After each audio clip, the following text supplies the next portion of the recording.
Well, I want to welcome my friend Justyn Smith to the podcast today. If you're listening or watching on YouTube, thank you for joining us as we're friends catching up and just letting y'all in on our conversation about life and what's happening now in ministry.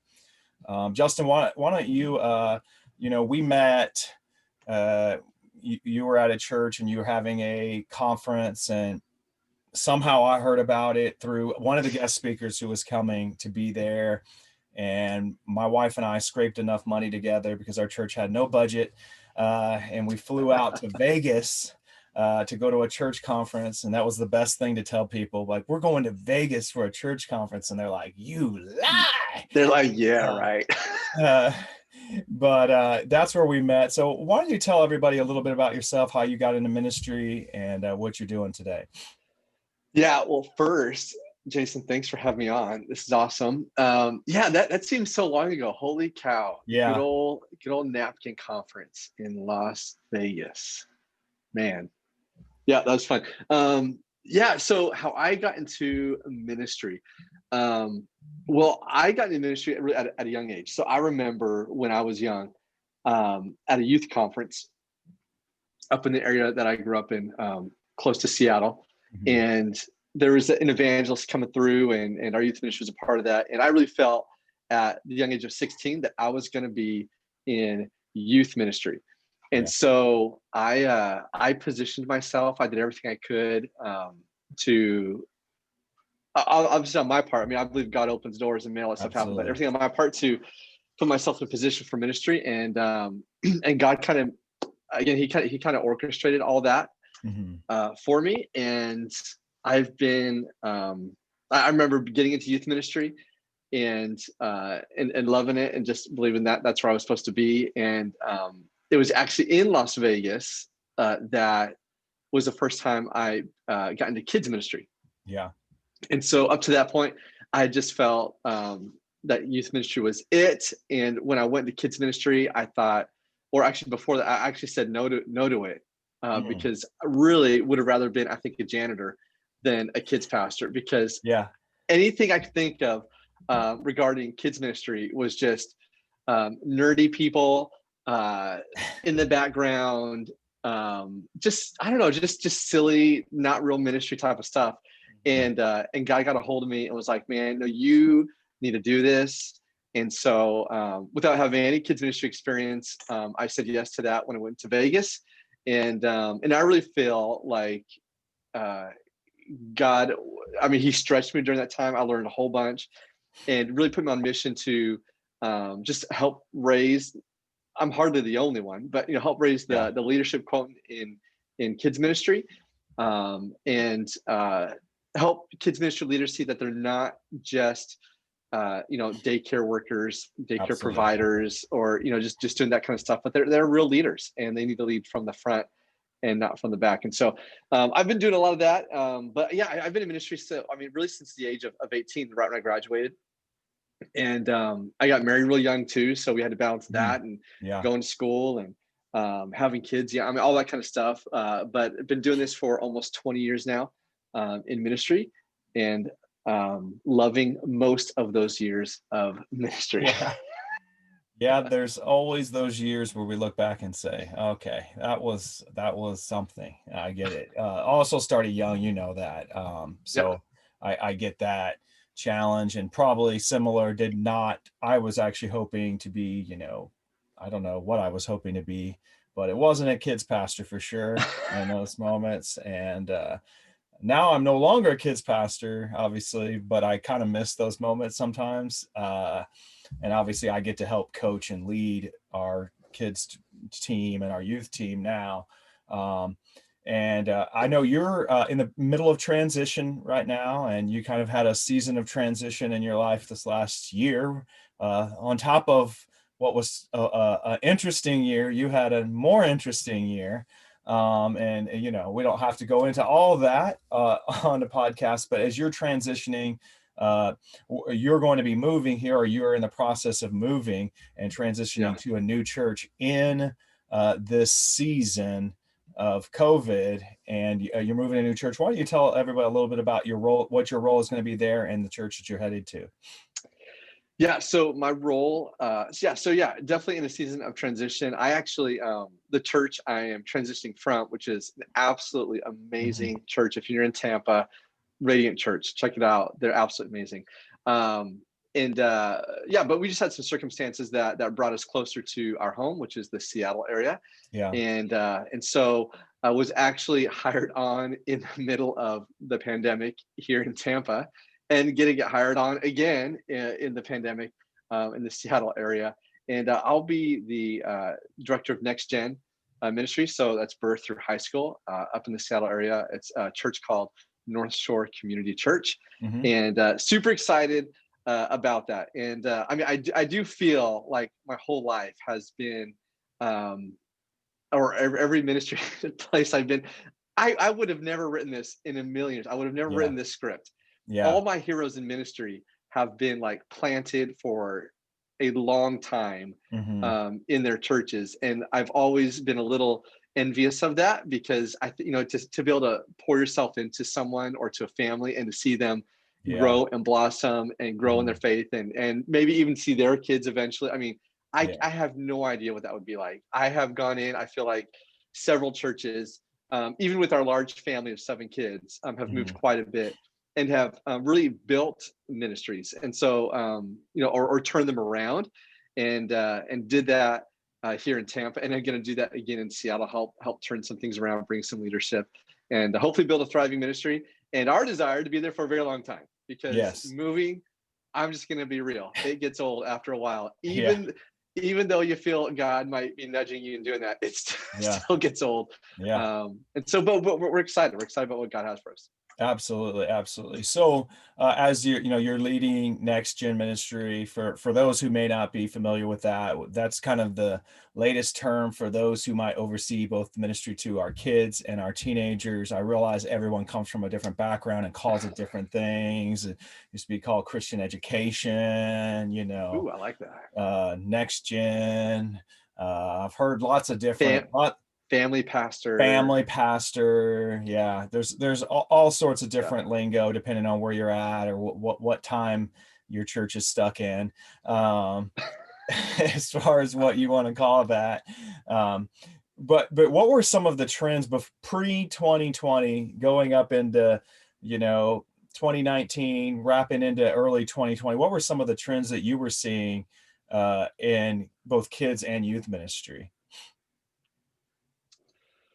Well, I mean, definitely our world getting smaller has played a big part. And so technology, social media, all that type of stuff has really caused our massive world to really shrink in size. Absolutely. And so, Barna had done, I think, some brilliant research on this. And so you can look it up on that website.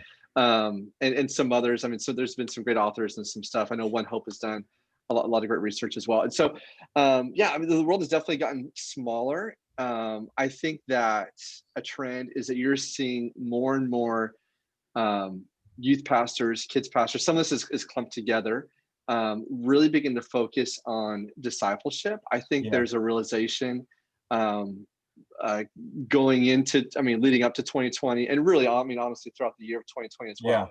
But really, even leading up to that, there's a real deficiency in, true biblical literacy, and so really beginning to see people not really have the answers to that per se, but really begin to focus on and trying to find some answers, trying to find how do we continue to evangelize as the local church, but yet not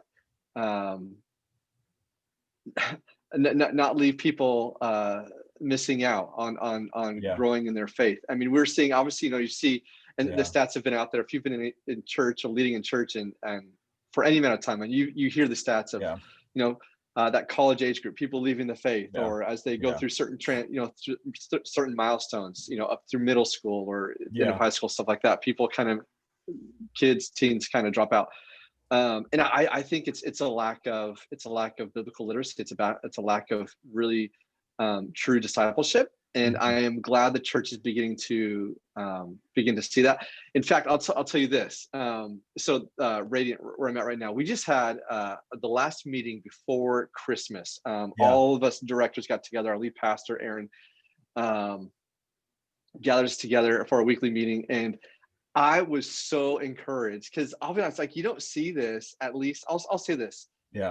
um, from the circle of churches that I've been a part of too often, with the kind of resolve that Aaron had, and he kind of just led the message, the meeting of like we have a discipleship problem. So literally in the Mhm. meeting, he like we did all the annual planning for Yeah. 2021, and he's like, we're not doing it all. I mean, we're not doing any of it. I mean, just kind of like we're going to focus on the weekends and really discipleship. It really came down to those Yeah. two things. So we're not doing this event, we're not doing that. I mean days before 2021 he goes into this. And so what that showed me was, I mean, just that there's a resolve. Obviously, I mean, that's dealing with adults and teens and kids and everything, but Yeah. there's just something right now that I think people, I mean, I think lights are flickering on, and people are beginning to realize Mhm. that we need to see some change in that. So to me, that is like the biggest thing Yeah. I saw going into 2020. Yeah. That's great. I think what I feel like is happening, I'm not sure if you would agree with this, but I've talked to a few people and they agree. 2020 kind of sped up a lot of trends that were happening. Whether it's like, what Barna is saying is how many people have left the church permanently through COVID, through quarantine, like, never coming back. Not just Right. they're not watching online, they're just done with church. And that was a trend that almost, it was like, okay, well, we're going to take 10 years of trend and fast forward it into these 10 months. I wonder also if that's the similar thing of discipleship being fast forwarded, because now it's really important that how are we discipling. And I guess that I love what you're saying there, is people don't necessarily have the answers, but they know to start asking the question, are we making disciples in our kids, in our youth, and in our adults? I Yeah. mean, it's a problem all the way across the board. I think that's encouraging to hear that. Like, what does discipleship making look like in a world where, I know, for instance, at your church you're going to in Seattle, they're not meeting back in person. Yeah. Is there Not yet. any, Yeah. who knows what that time frame will be for the churches where we are meeting in person. However, we're still seeing half our numbers, that we have 60% or so. I think Christmas Eve was 70% of our year before, somewhere around there, 60 something percent. Um, but as we are digitally discipling or attempting to digitally disciple, what are some things that you have tried? Because I don't think any of us have it figured out at this point. I'm pretty well connected. You're pretty well connected. When last we talked, we're like, hey, do you got anything figured out? Nope. You got anything? Nope.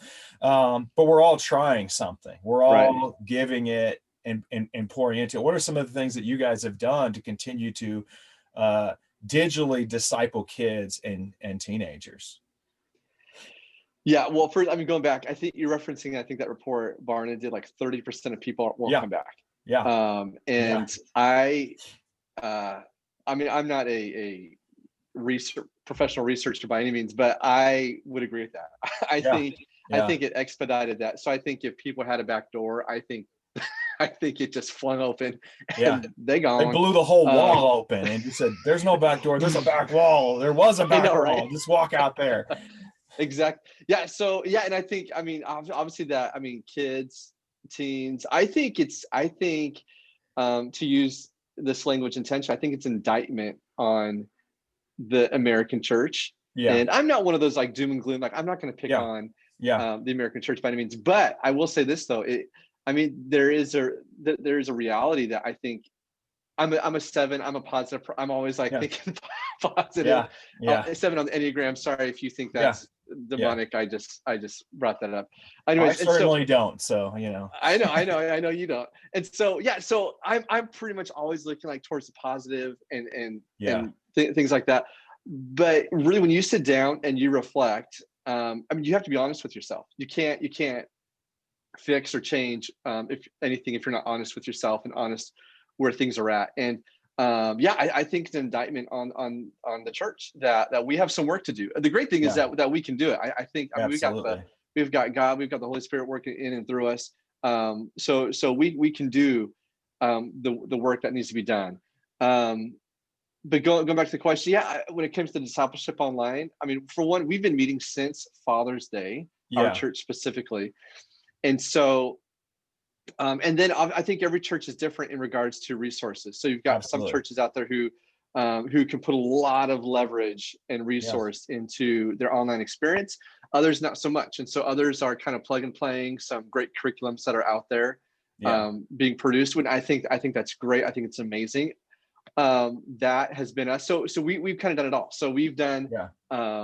our produced our own stuff that we show weekly on the weekends. We use we've used some pre-produced curriculum that we've shown. We have done the visitation thing, so kind of Yeah. going around and visiting some kids that we know kind Yeah. of need that, or some families need that. Maybe not every kid. I mean, we're a large Mhm. church; it's hard to hit everyone. Yeah. Have done the Zoom, something very similar to what we're doing even right now in Yeah. connecting with kids. We've really tried to do, like I said, I don't think there's anything out there that's like so Yeah. innovative Yeah. that it's like, oh my gosh, I've never tried that. Done the thing where people can pick some things up, bring it home, Yeah. all that type of stuff. I my personal opinion with all this is that I think it is important to do whatever you can do. I don't know that there's Absolutely. I agree. a right or wrong way of doing it. I just think that you need to continue to do it. I have seen, I think the most positive moments of connection, I'll call it, because I don't even know if Yeah. I can call it discipleship per se, but connection, which Yeah. makes a big difference. I mean, those two go hand in Absolutely. hand with kids and teenagers, is Absolutely. when we have physically gone to the home Yes. and Yeah. visit them. So, masked up, Yep. social distanced Yep. away still, but able to have that moment of, man, hey, we love you, we're believing you, we're praying for you. And, you spend 15 or so minutes, whatever it is there with them, has probably made the biggest impact. Absolutely. Because obviously, as cool as this is, and I'm so thankful Yeah. for it, as I'm sure you are, Yeah. Jason, there's nothing like having a coffee with you across the Absolutely. table Yeah. in person. Nothing Yeah. can replace that. Yeah. And The I last think, we talked, I was like, okay, when am I going to come to Seattle to see you? What conference can I go to? Where are you going? Where can we? right. So yeah, so I mean, to answer the question, yeah, I guess there's no. I mean, for us, we haven't found like the silver bullet. I guess Yeah. we're just trying to do a lot.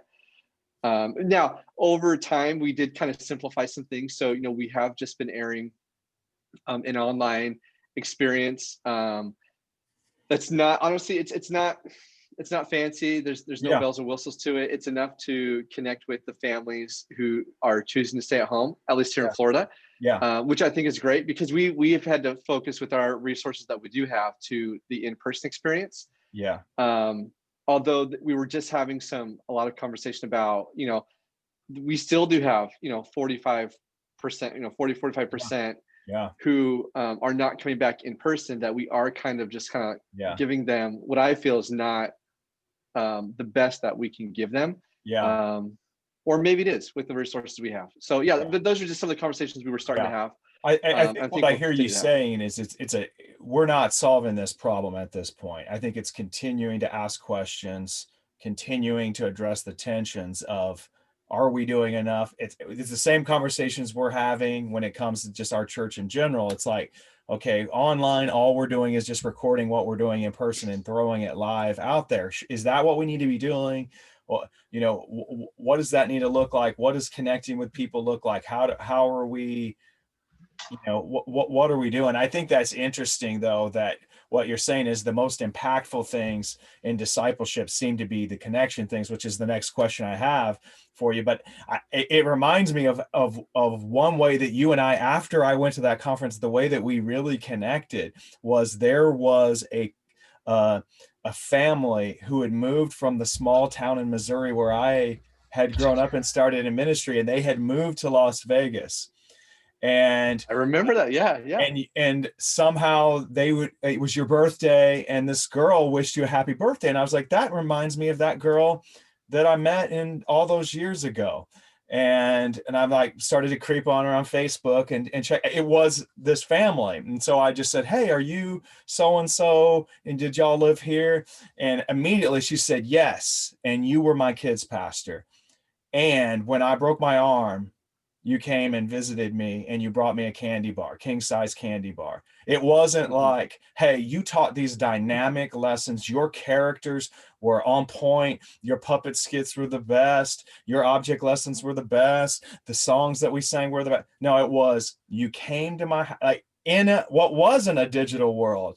That's Right. what you remembered. That's what she helped. And eventually she said, yeah, and you taught me so much. But it was like, it Yeah. was the connection piece that allowed for the discipleship piece to happen. And I think often in times like this, again, I don't know anyone who's more innovative than you. And when we worked together, I don't know that there was a more dynamic duo of innovation when what we did.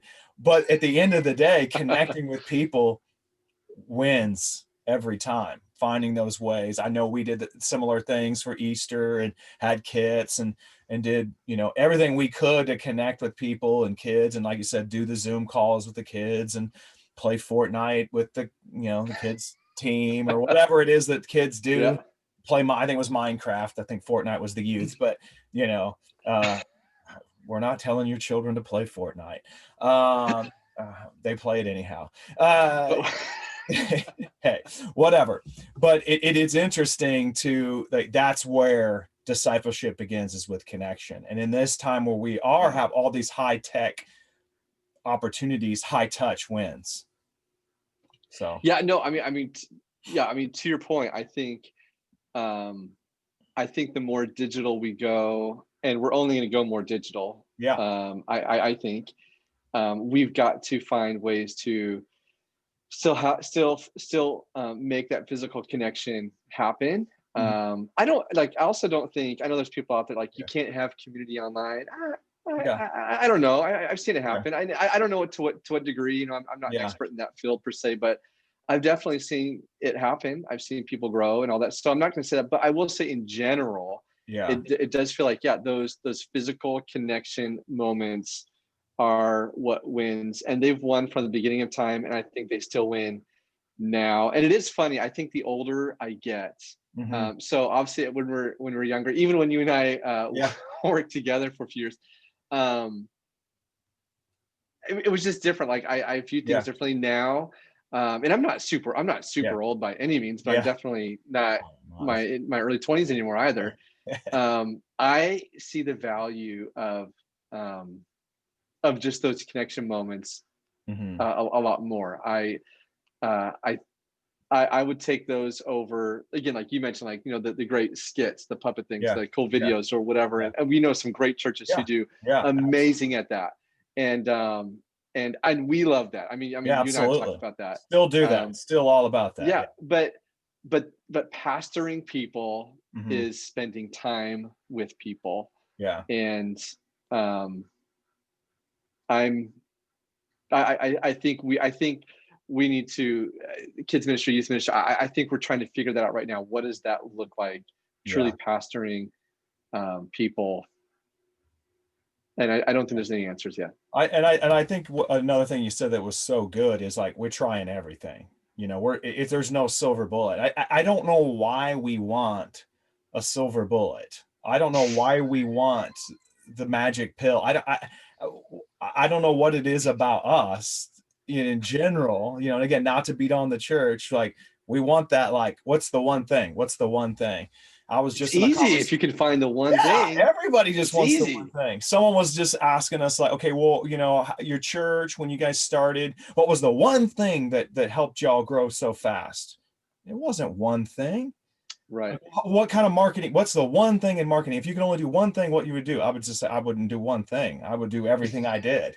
That was Facebook ads. That was Google ads. Hey, it was mailers. I know that they don't work by themselves. Hey, it was over the road banners. Hey, I know it was yard It was parties. It was Craigslist ads. It was every literal thing I could do. That's what it was. Yeah. And I think we try to look for that, like, okay, what's the one thing? But then again, if you have that tension of like, you do have budgets of your time, of your money, of your resources, of your people resources to say like, okay, well, we tried that. All right, let's move on to the next thing. That didn't really work for this season. Let's go on. And that's, we're just talking about that right now, is like our online content, what we're doing. Like, all right, we tried that for a while. Next, like, all right, that was great for that season. Let's do this. Let's try this. Yeah, I'm one. Yeah, I'm one for. I think that during the season, I think that, and I'm hoping that churches are. Well, I think this. I think most churches are going to try to want to go back to normal. I think they're going to, like, they're waiting. Yeah. Hey, when can we do things the way we did things before Yeah. 2020 happened?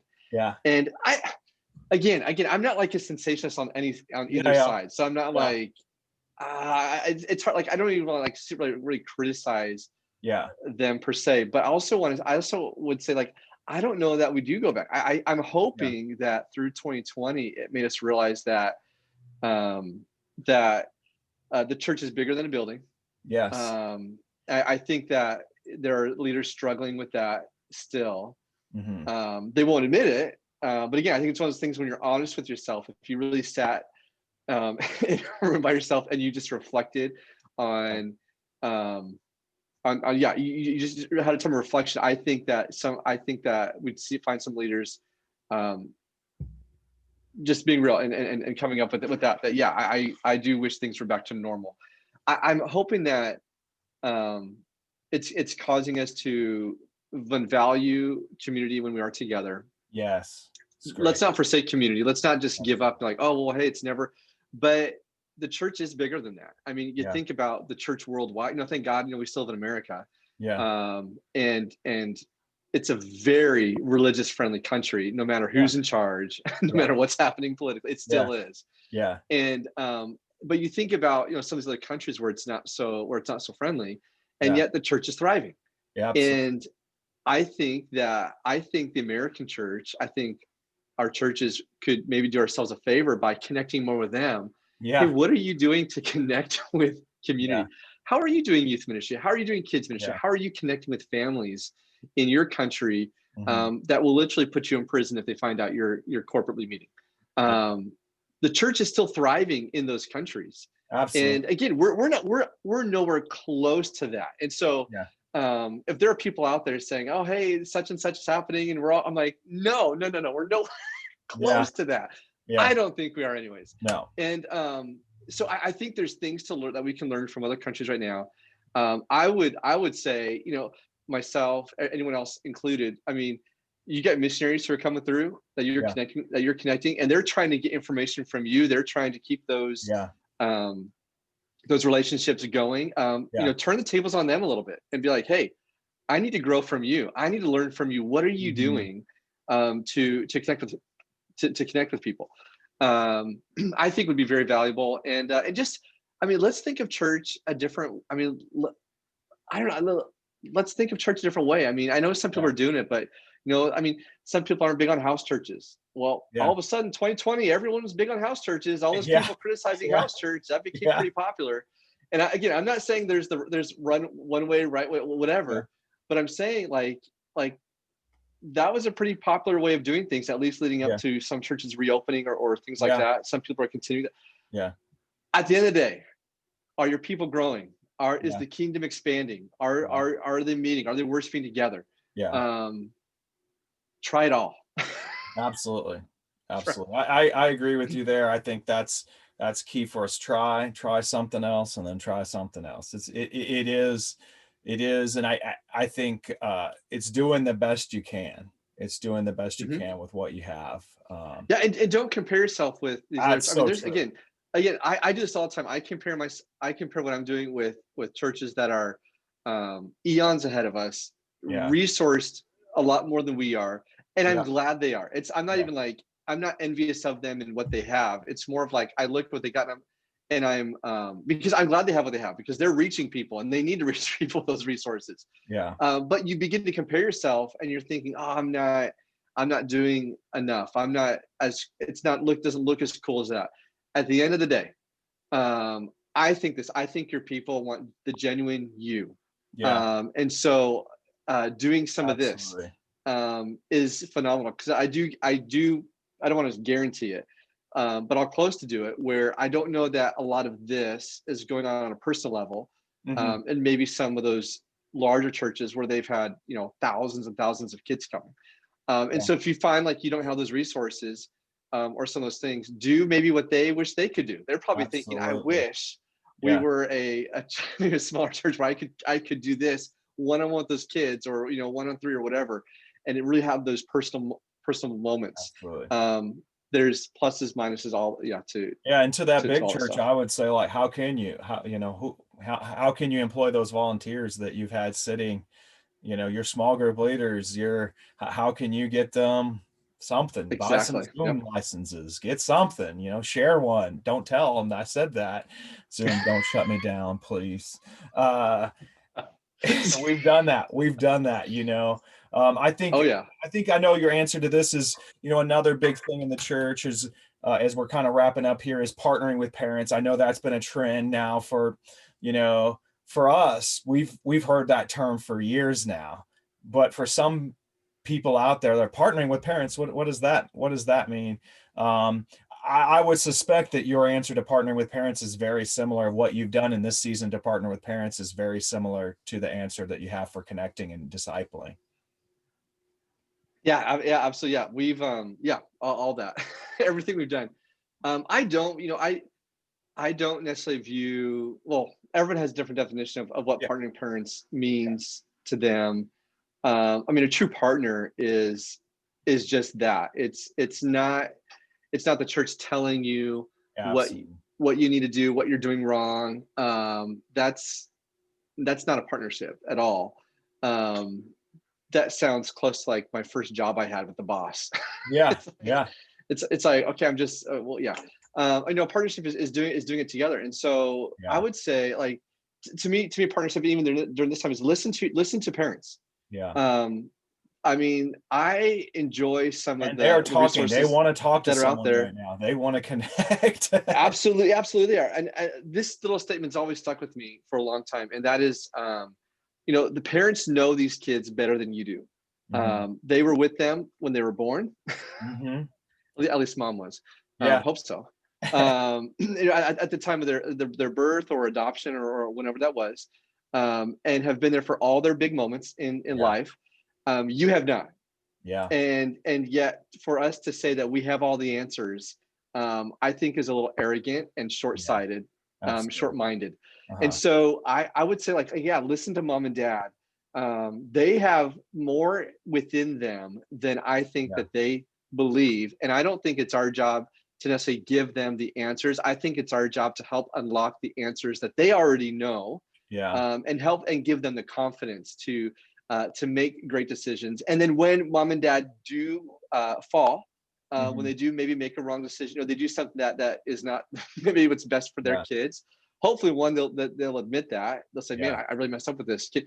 That's when we kind of come in and say, hey, let me help you with that. Let me come yeah, alongside you and guide you, and at least give you what I know. I don't know everything, but I'll tell you what I do yeah, know, and do it together, yeah, instead of just kind of forcing all this info, like, do this, yeah, information is not yeah. partnership. Absolutely. It's maybe a small piece of it, but I think that's where a lot of times we uh, partnership begins and ends. It's like Yeah, newsletter, yeah, email, yeah, Facebook post. I'm like, okay, yeah, yeah, great partnership. That's yeah. how I want to. That's Yeah. what they need. More Facebook posts. Sorry. Yeah. I think one of the things we did, on that vein of what you're saying, is April, May, June, late March, April, May. I think we kind of had stopped it by after Mother's Day, but we just had like, hey, Monday night, 9:30 p.m., we're going to be on Zoom. Y'all could be in your pajamas. If you're indecent, just turn your camera off. Grab your Please coffee, turn your camera whatever, off. grab your hot tea, grab whatever it is, and just like, come on, like, we're not going to teach anything. How are y'all doing? Like, how's it Yeah. going? How are you? Come on, cry with us. come. We're Yeah. here. We're here together. My wife and I sat on the couch and did an awkward Zoom together, sitting there. But I people, think, yeah, they you had just done loved it. something, or maybe I'm making this up. I thought I had snooped in on some Facebook Also, videos yeah, our that you done. pastor And also, they I once a love month, that. they did, they Yeah. just were on and like they were answering any questions, they were being silly. Yeah. People say, well, you ought to be preaching the word of God. Yeah, that we are. We are. We are. We're You can do shepherding the both. people. We're just loving them. We're there. We still do Right. that. We've taken a break for the holidays and taken a break for Yeah. 21 days of prayer. But back in February, we'll be back and launching what we call our Gorhalva's Live as our pastors. They're just there. They're just online. We just did a Zoom where everybody could just come in and be seen or not be seen and just be there Right. and be loved. And we just try to like, hey, we're here. We're here for you. We're here to And the love you. power We're of being here to present, the power of being support you. available We get it. Their as we kids won't go. go Yeah. away. They're not going to school. We get it. We get it. It's enough. Yeah. We know you want to drink. We get it. That was our biggest one from the moms. I just want to drink. Okay. All right. Uh, well, how can people find you if So, they're looking for you as we wrapping up here today? If they want to hire you to be a consultant, I know you do some of that stuff, or they want to just connect with you, shoot you a question. You're smarter than me, so well, hardly, but no. Yeah, I mean, JustynSmith.com. My name is with a Y, so JUSTYN Mhm. Smith.com. And they can always find me there. All my tweeters and grams and TikToks and MySpace account is Pastor Justyn. Yeah, So you can find me there. Sorry, not on TikTok, but I don't have the moves. I can't do it. I tried. I just couldn't do it. I couldn't do it. And just to be more offensive, I can't do the yada yada yada thing. Yeah, Um, and if you know what that reference is, yeah.